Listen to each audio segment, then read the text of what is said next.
From B Media Production, this is B Podcasting. Engage your audience with audio communication. Hi, and welcome to episode 9 of B Podcasting, the podcast that explores the huge opportunities podcasts can bring to businesses looking for innovative ways to grow their brand. I'm Nick Schildberger, MD of B Media Production. One of those innovative ways is a 10-part podcast series that delves into fertility and IVF, created by Nova Entertainment for fertility treatment company Genea. The podcast is called Modern Babies, and the 10th and final episode has just been released. Before we welcome Josh Butt, executive producer and co-host of the podcast, first I'd like to introduce my own co-host and podcast aficionado, Chris Ashmore, to the studio. Hello, Nick. Yep, it's always good to talk with someone who's producing high-quality, informative and entertaining content. And yeah, we're lucky to have Josh Butt in the studio right now to show not only what's possible with podcasting, but how effective it can be for brands if done well. Josh, thanks for seeing us today. Thanks very much for having me. And congratulations on the podcast Modern Babies. I suppose to start with, can you tell us what it's all about? Sure. So Modern Babies is a podcast that was made with Nova Entertainment and Genea about IVF, the process and everything that happens to people when they're going through IVF. And it's a 10-part series that we made with myself and Jess Hamilton earlier in the year. How did it come about? How did you come up with the concept, or how was it conceived, if I can say that? Sure. It's really come from a place of wanting to entertain an audience as well as inform them. This is a utility content. You know, you're not going to listen to it unless you're really, unless you're interested in having a baby, you're not going to be listening to this. So the rationale for even having me involved as a host was to try and attract men to the podcast, because women, if they're going to have a baby, the target demographic was a certain, pretty obvious age group of people and also women. But the contribution I made initially was that there's nothing out there for men, because everything is still for women, not specifically maybe, but men just don't look. So I thought maybe they'd listen. And that's why I think the first episode, we set the tone as something a bit more gender neutral so that a guy would feel pretty comfortable listening to it. There are other podcasts out there for women about babies and IVF, and so we thought this would also make us have a point of difference. Mm-hmm. Well, it is very interesting the way you've put it together, the whole tone and the factual information as well as the entertainment, where I think in episode 1 you go into a fertility clinic to get a sperm count, and you come away and you've recorded yourself talking with the staff with the deposit in the cup. I mean, it sounded like fun to put together, but the creative side of putting that podcast together, was that left in your hands, or were you given the creative latitude to do what you wanted to do? Pretty much, yeah. I mean, there wasn't that much I could do, so I think I just took my opportunities when they presented themselves. In one episode, Jess goes to a lab, which was also a lot of fun for Jess. And I guess where you have the opportunity to get outside of the studio and take the mic on the road, because really it's not very much equipment, and it was just me and a small Zoom recorder and a microphone. It wasn't very hard to do it. And I really wanted to put myself in the position of a person going through the process to actually understand what it was like. Like I haven't had a child, I haven't gone through IVF. I'm at that age where we're thinking about it, but I haven't done it. And so that could easily be me.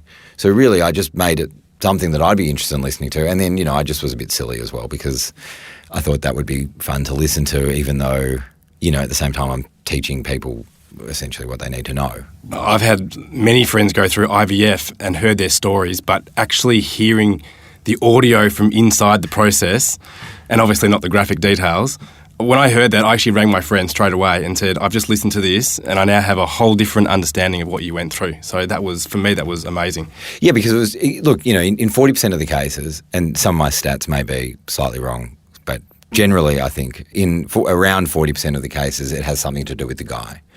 And when you find out the horrendous amount of poking and prodding and pain that women can go through, not that they always do, but sometimes they do, the first step of the process is up to the guy to just sort it out. Don't get hassled by it. Just go do it, right? It's not a big deal. And it really is not a big deal, right? It was, I think, about maybe 2.5, 3 hours or something in total. Mm-hmm. And if it turns out to be that the issue sits with the guy, it's a really painless way to find out. And there's something that the guy can do about it. And so that's all we wanted to present. Doing this particular topic, I mean, it's hard to do, whether it's, getting an audience to watch a video on this or read an article on this, but podcast for this particular topic actually suits it well. You can draw in the listener and get people to really be attentive to this. It's intimate. It's very intimate. And so I think it's a great medium for it. Also, you're not going to sit there and watch a video about this, really, because, why do I want to watch someone... a doctor, no, seriously, why would I watch a video about a doctor talking about this? It's just not engaging. So we thought we'd go back to just telling some stories. And that's why it's very much utility content. This is not the right way to compare it, but I compare it to Bunnings videos, right? You don't need the how to hang a door video until you're hanging a door. And then you really need it, right?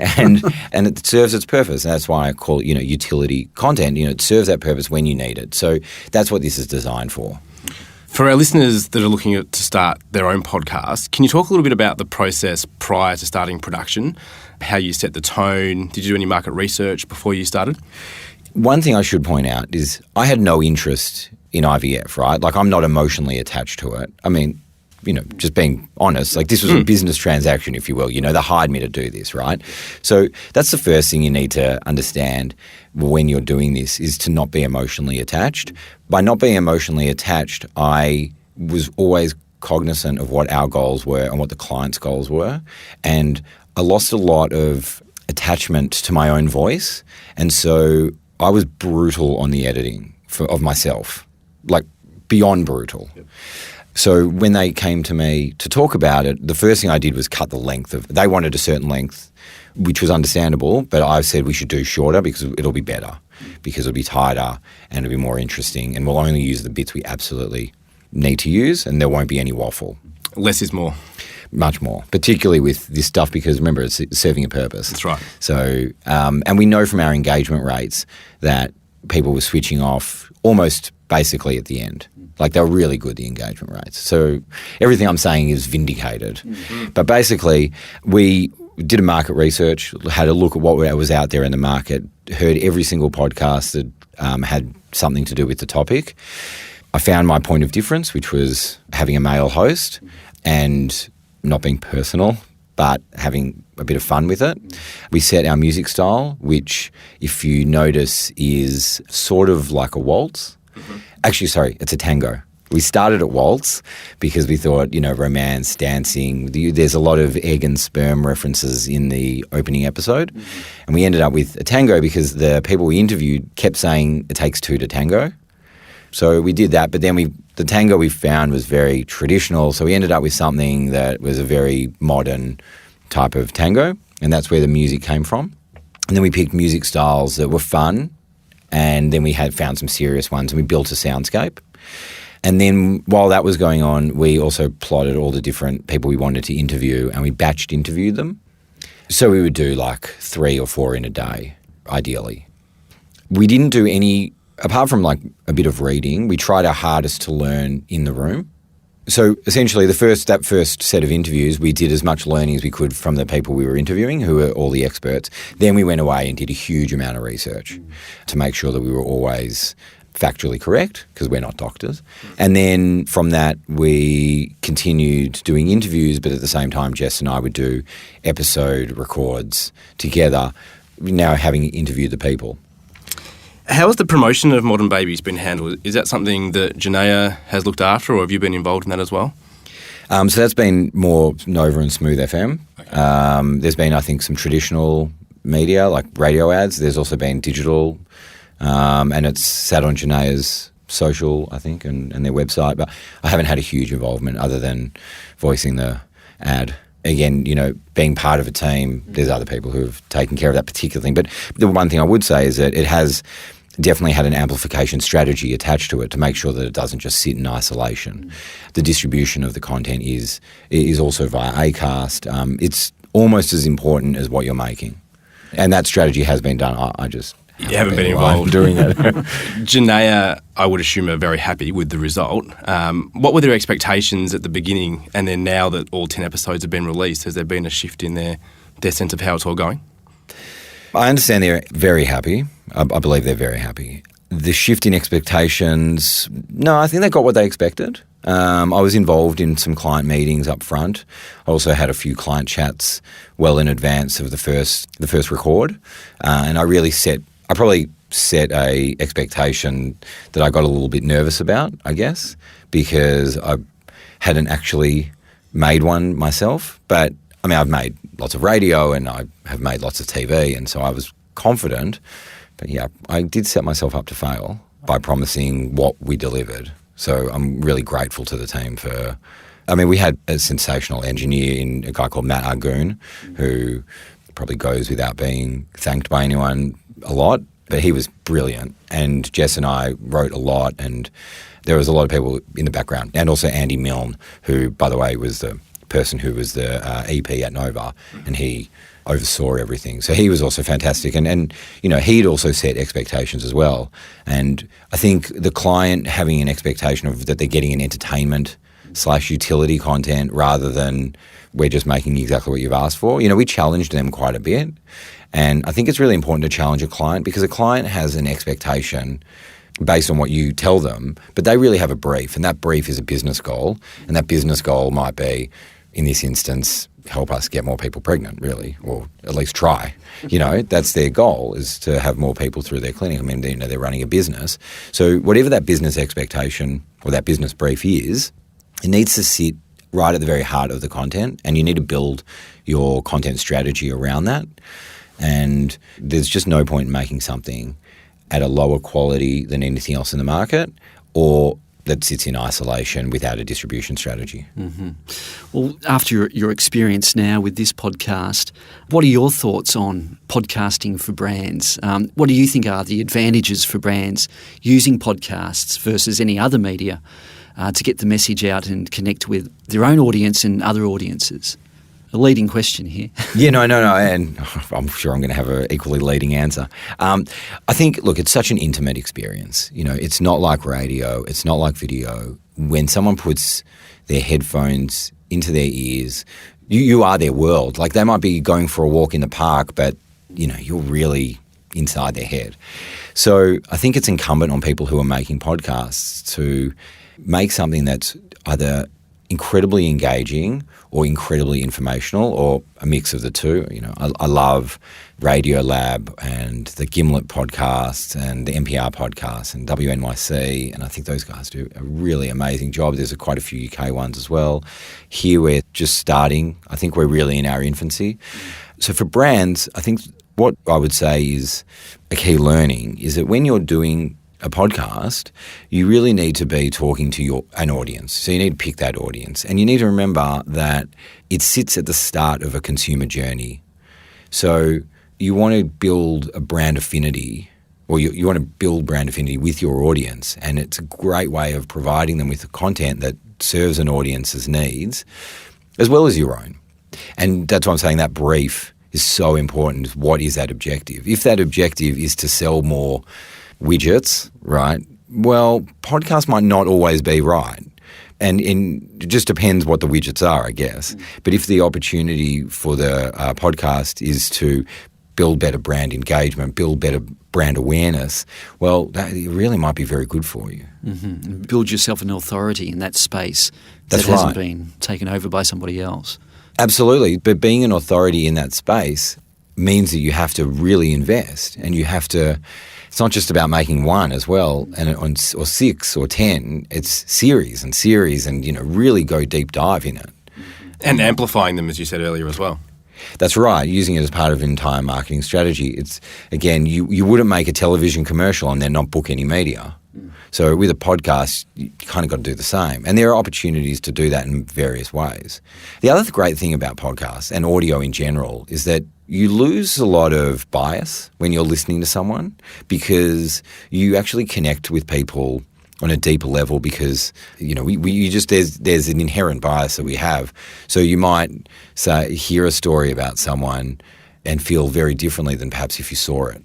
And so there's an opportunity for storytelling, and storytelling is the big word at the moment. But there's an opportunity to hear people's experiences and feel something very different. Well, as a content creator, Josh, how do you, and you've got your ear to the ground with the way audiences today are consuming media, how do you see the future of podcasting? Is it going to get bigger or just, how do you see the future? I don't see the future of podcasting getting bigger per se. I just think that will be how you listen to audio soon. It'll be on demand in the same way that TV is going to be completely on demand. Radio is running out of time. Like, they have to evolve in a big way. People will have the ability to connect their device to their car if they don't already, and at some point they'll just want to play their own music or their own podcasts. On that note, Josh Butt, thank you very much for coming. It was great to talk to you. Likewise, thank you very much for your time. It just goes to show how much thought and effort can and should go into a branded podcast. Everything from the kind of music, knowing your intended audience, and matching the hosts to that intended audience. Also being really clear on why you're creating a podcast. For example, is it entertainment, education, is it training, or like for Genea, utility-based content? And they've done a really good job of setting a tone that matches that objective. There's a lot of thought being put into this, and good podcasts or any good content needs a lot of preparation. It's not a matter of just, are we ready? Are we ready to record? Press the record button, do the podcast, press stop, and there, you've got your podcast. He's shown that a lot of thought is put into this. Music, particularly. I've heard podcasts who just play rock and roll as an opener that just doesn't suit the tone of the podcast. So it's good to hear everything that goes into producing a good podcast, and brands should be listening to this. Absolutely. Well, that's it for episode 9 of Be Podcasting. So that you don't miss out on future episodes, why not subscribe in Apple Podcasts or Stitcher? And if you found this valuable, we'd love you to leave a review. For more about us, you can go to be.com.au or Twitter at BEMediaProd, or drop us a line at info@be.com.au. We'd love to answer any questions you have about the world of podcasting. We've actually been helping brands of all sizes create audio to communicate their messages for more than 3 decades, and we'd love to discuss working with you. From all of us at Be Media Production, thanks so much for listening.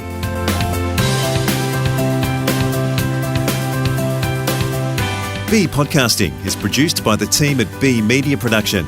Managing Director Nick Schildberger, Executive Producer Heather Dawson, Producer Chris Ashmore, and I'm Peter Letts, Director of Audio.